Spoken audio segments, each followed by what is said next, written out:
গেল মার্চে স্মরণকালের ভয়াবহ ভূমিকম্প দেখেছে গৃহযুদ্ধে জর্জরিত মিয়ানমার। তছনছ, মান্দালায়, সাগাইং সহ দেশটির এমন অনেক শহর ভূমিকম্পের প্রায় ৩ সপ্তাহের মাথায় এসেও সেদিনের দৃশ্য চোখের সামনে ভাসলে আঁতকে উঠছেন বাসিন্দারা।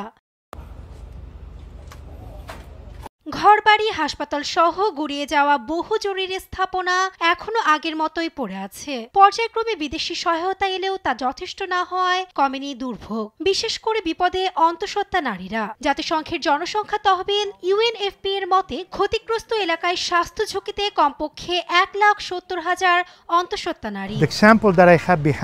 আমার পেছনের ভবনের মতো অনেক স্বাস্থ্যকেন্দ্র ভূমিকম্পে ধসে পড়েছে। একজন অন্তঃসত্ত্বা নারীর জায়গায় দাঁড়িয়ে ভাবুন, তারা কি স্বাস্থ্যসেবাটা এখন পাবে? ভূমিকম্পে তারা মানসিকভাবে বিপর্যস্ত। এ শহরের চলাচল অসম্ভব হয়ে পড়েছে।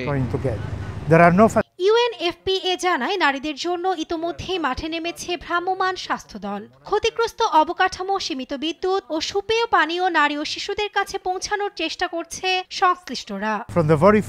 ভূমিকম্প আঘাত হানার প্রথম মুহূর্ত থেকেই মান্দালয় ও সাংগায়ে দ্রুত আমাদের প্রতিনিধি দল পৌঁছায়। আমরা এমন পরিষেবা স্থাপন করতে সক্ষম হয়েছি যেন মেয়েদের পাশাপাশি গর্ভবতী নারীদের জীবন বাঁচাতে পারে। আমরা একটি ভবন ধসে পড়তে দেখেছি।